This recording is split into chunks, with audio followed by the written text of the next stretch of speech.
जय हिंद जय भारत। आपका स्वागत है सीयूटी यूजी स्टडी कैपिटल में। मेरा नाम संस्कार शुक्ला। अगर क्या होगा अगर मैं तुमको बोलूं कि तुम्हारे आंसर की में 700 नंबर आ रहे हैं और नॉर्मलाइजेशन होने के बाद तुम्हारे नंबर 650 620 हो जाएं तो क्या होगा? ठीक है, रोना आएगा ना, क्योंकि यही कई बार होता है, कई सालों से होता आ रहा है। और इस बार भी रिजल्ट आने में सबसे बड़ा डर ये है कि एनटीए किस हिसाब से नॉर्मलाइजेशन को करने वाला है, क्योंकि बहुत ही बकवास प्रोसेस है एनटीए का नॉर्मलाइजेशन का। और किसको फायदा होने वाला है, किनके मार्क्स बढ़ने वाले, किनके मार्क्स घटने वाले, मैं तुमको पूरा का पूरा प्रोसेस समझाऊंगा। एंड मैं जो भी बातें करूंगा तुम्हारे सामने वो ऑफिशियल डाटा से करूंगा। ये एनटी का ऑफिशियल बुलेटिन है, पेज नंबर आपके सीयूटी यूजी का 2026 का। अगर आप इसके पेज नंबर 60 में जाते हो ना, तो वहां एनटीए ने पूरा प्रोसेस समझा के रखा हुआ है कि क्या है पूरा जो आपके नॉर्मलाइजेशन का पूरा प्रोसेस क्या है। ठीक है, यहाँ पे देख सकते हो, यहाँ पे लिखा हुआ है। ठीक है, नीड फॉर नॉर्मलाइजेशन। और यहाँ पे उन्होंने पूरा फॉर्मूला बता के रखा हुआ है कि हम कैसे नॉर्मलाइजेशन करने वाले हैं। बहुत ही बकवास फॉर्मूला है, पता नहीं किस बेसिस पे लोग नॉर्मलाइजेशन कर पा रहे हैं, भगवान जाने। ठीक है, लेकिन बहुत ही यूजलेस है, क्योंकि देखो नॉर्मलाइजेशन अगर किया भी जाता है ना, तो वो 2-4 शिफ्ट में जब पेपर होता है तब किया जाता है। यहाँ जीएटी के 20 प्रकार के पेपर हुए हैं और 20 प्रकार की डिफिकल्टी हुई है जीएटी में। पहले वाले पेपर बहुत आसान थे, बोलने में मुझे कोई झूठ नहीं है। जो पहले वाले पेपर थे जीएटी के 11 तारीख के, 12 तारीख के, 13 तारीख के, वो आसान थे। और जो 28 29 30 तारीख को पेपर हुए उनकी बैंड बच गई थी, वो पेपर बहुत ही मुश्किल आए थे। तो नॉर्मलाइजेशन तो करना ही करना पड़ेगा, लेकिन अब किसके मार्क्स कितने घटते हैं, कितने और इंक्रीज होते हैं, तुमको वो भी समझाना है। तो वो प्रोसेस अच्छे से समझ लो, फिर एक्जैक्टली किसके मार्क्स बढ़ने वाले घटने वाले मैं तुमको वो भी समझा दूंगा। कौन से शिफ्ट वालों के बढ़ने वाले हैं वो भी बता दूंगा। ठीक है, वीडियो स्टार्ट करने से पहले एक छोटी सी इन्फॉर्मेशन तुम्हारे लिए। अगर आप चैनल पे पहली बार आए तो प्लीज चैनल को सब्सक्राइब करके रखो। तुम्हारे सीयूटी यूजी काउंसलिंग में आई प्रॉमिस तुमको बेस्ट चैनल रहेगा स्टडी कैपिटल। ठीक है, क्योंकि तुम जब बीएचयू में एडमिशन ले लोगे, ड्यू में एडमिशन ले लोगे, तो यही सेम स्वतंत्रता भवन में आके अपना डॉक्यूमेंट वेरिफिकेशन कराओगे, जहां से आज से 3 साल पहले मैंने कराया था। ठीक है, तो तुम वो सेम सिचुएशन फेस करोगे अपने लाइफ में जो मैंने फेस करके रखी हुई है। तो मैं हमेशा to the point and clear information आपको दूंगा। चैनल को सब्सक्राइब करके रखना, क्योंकि बहुत रेयर ऑफ द रेयर लोग हैं जो सीयूटी यूजी और पीजी खुद क्लियर करके बैठे हैं और फिर आपको पढ़ा रहे हैं। ठीक है, क्योंकि अभी बरसात आएगी, बरसाती मेढक बहुत सारे आ जाएंगे, है ना, और बोलेंगे 100 नंबर पे बीएचयू हो जाएगा। अगर आप उनकी बात पे आ जाओगे तो तुम्हारा बीएचयू नहीं होने वाला और उनका कुछ आप बिगाड़ भी नहीं पाओगे। तो बेटर है ट्रस्टेड एंड इन्फॉर्म इन्फॉर्मेशन में अपने आप को इन्फॉर्म रखना। क्योंकि जब तुमको मैं कट ऑफ के बारे में बताता हूं ना, तो मैं कट ऑफ तुम्हारे सामने ओपन करके रखता हूं। देखो ये बीएचयू की 2026-25 की ऑफिशियल कट ऑफ है। ठीक है, तो इसके बेसिस पर भी बताता हूं कितनी कट ऑफ कम जाती है, कितनी कट ऑफ डाउन जाती है। ठीक है, फालतू में यहाँ वहाँ की बकवास नहीं करते हैं। अगर आपको कोई मुझसे डाउट है कि भैया मुझसे कुछ आपसे सवाल जवाब करना है, कुछ जानना है मुझे कि बीएचयू से बीएलएलबी करूं या ना करूं, एलिजिबिलिटी क्राइटेरिया क्या है, मेरा हो पाएगा नहीं हो पाएगा, देन आप मेरे सोशल मीडिया से कनेक्ट हो सकते हो सीयूटी विद संस्कार पे। लास्ट में जाके मेरे व्हाट्सएप चैनल को फॉलो कर लेना, 2000 बच्चे ऑलरेडी जुड़ चुके हैं। तो जो भी अपडेट आती है मैं यहाँ पे इन्फॉर्म करता हूँ। ठीक है, एक छोटा सा 20 सेकंड का टाइम मुझे और दे दो। काउंसलिंग में अगर तुम चाहते हो कि भैया आपकी काउंसलिंग में मैं मदद चाहता हूं कि मेरे कौन सा टॉप 5 बेस्ट कॉलेजेस हो सकता है मेरे मार्क्स के अकॉर्डिंग, जिसमें तुम्हारे 2 यूनिवर्सिटी काउंसलिंग मैं खुद करूंगा, उसी के साथ साथ आपको मेरे व्हाट्सएप ग्रुप में कनेक्ट किया जाएगा। कभी भी कोई डाउट आएगा तुम मुझसे डायरेक्टली पूछ सकते हो, डायरेक्टली कनेक्ट कर सकते हो। ट्रिपल लाइन का बैच है ऑलरेडी, जाके स्टडी कैपिटल पे जाके तुम परचेज कर सकते हो। अब आ जाते हैं मेरे नॉर्मलाइजेशन प्रोसेस के बारे में, वो कैसे काम करता है। तो देखो ध्यान से सुनो, मैं एक ले लेता हूँ एग्जाम्पल 11 मई का। ठीक है, जब एग्जाम मेरा शुरू हुआ था, और एग्जाम्पल लेता हूँ 29 मई का।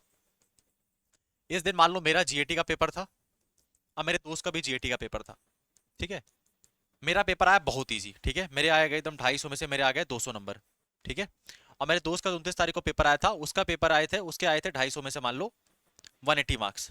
ठीक है, अब देखो एनटीए क्या बोलेगा कि इस शिफ्ट में जो बच्चा सबसे ज्यादा हाईएस्ट मार्क्स स्कोर करेगा उसको हम देंगे 100 परसेंटाइल। मतलब इसने सबसे ज्यादा हाईएस्ट मार्क्स स्कोर किया। अगर मैं कहूं कि 11 मई को ऑलमोस्ट 10,000 बच्चों ने एग्जाम दिया है, तो 10,000 में से सबसे ज्यादा हाईएस्ट नंबर स्कोर करने वाला ये बच्चा है जिसके 250 में से 200 नंबर आए हैं, तो उसको हम 100 परसेंटाइल देंगे। ठीक है, अब जो 29 मई को पेपर था, उसमें पेपर में 180 सबसे ज्यादा हाईएस्ट मार्क्स स्कोर किए गए थे, और इस दिन भी मान लो 10,000 बच्चों का पेपर था, तो इस बच्चों को भी मिलेगा 100 परसेंटाइल। लेकिन तुमको एक बात तो पता है ना भैया, एक बात तो हमको क्लियरली मालूम है कि यहाँ पे 180 मार्क्स है, इसको भी 100 परसेंटाइल मिला है, और यहाँ पर आपके कितने मार्क्स है, 200 मार्क्स है, इसको भी 100 परसेंटाइल मिला हुआ है। मतलब यहाँ पे जो 29 तारीख का जो टॉपर बच्चा था उसके ही 180 मार्क्स आ पाए हैं। और अगर मैं 11 तारीख को देखता हूं ना भैया, तो टॉपर बच्चे के तो 200 नंबर थे, और 180 मार्क्स लाने वाले ऑलमोस्ट 600 बच्चे थे। मतलब 11 तारीख का पेपर इतना आसान था कि 600 बच्चे ने 180 नंबर ला लिए थे, और जो टॉपर था उसके 200 नंबर आए थे। 29 तारीख को पेपर इतना मुश्किल था भैया कि मेरे पे जो टॉपर थे उसके 180 मार्क्स आए थे, और बाकी सभी के मार्क्स कितने आए थे, ऑलमोस्ट 150 आए थे, 160 आए थे, 170 आए थे। तो ये बात तो हम बिल्कुल मान सकते हैं कि नो डाउट 11 तारीख वालों का पेपर आसान था, तभी 600 बच्चों ने 180 नंबर स्कोर कर लिया, और 29 तारीख वाले में टॉपर के 180 नंबर आए हैं। तो यहां मुझे करना पड़ेगा नॉर्मलाइजेशन, और नॉर्मलाइजेशन एनटी ने पूरा खिचड़ी बना के रखा हुआ है। अब मैं तुमको सिंपल भाषा में अगर समझाऊं तो यहाँ पे ये कहा जाता है कि यहाँ पे क्या होगा, नो डाउट यहाँ पे पेपर में डिफिकल्टी लेवल में बहुत ज्यादा फर्क था, तो इनके कुछ नंबर काटे जाएंगे और यहाँ पे कुछ नंबर यहाँ पे इनके बढ़ा दिए जाएंगे। ठीक है, अगर मैं बात करूं यहाँ पे एनटीए 10% यूज करता है, तो यहाँ पे क्या होगा, सबके 10-10 नंबर काट दिए जाएंगे, या ऑलमोस्ट मान के चलो 18 नंबर काट दिए जाएंगे। तो यहाँ सबके मार्क्स कितने हो जाएंगे, यहाँ सबके अगर हम 20 नंबर काट दें, 18 नंबर काट दें, या 10 नंबर काट दें, तो टॉपर के मार्क्स हो जाएंगे 190, और जिनके 180 मार्क्स आए थे उनके मार्क्स 170 हो जाएंगे या 175 हो जाएंगे, और यहाँ सबके 10-10 नंबर या 15-15 नंबर बढ़ा दिए जाएंगे। इस बेसिस पे एनटीए को नॉर्मलाइजेशन करना है। लेकिन खिचड़ी इतनी ज्यादा क्यों है भैया? क्योंकि मल्टीपल शिफ्ट में एग्जाम हुआ है ना, केवल 11-29 तारीख की बात नहीं है, 11 को, 12 को, 13 को, 14 को, 15 को, 16 को, 17 को, 18 को, 19 को, 20 को, ऐसे 50 शिफ्ट में 50 बच्चों ने एग्जाम देके रखा हुआ है। और किस दिन पेपर बहुत घटिया है, किस दिन पेपर बहुत आसान आया है।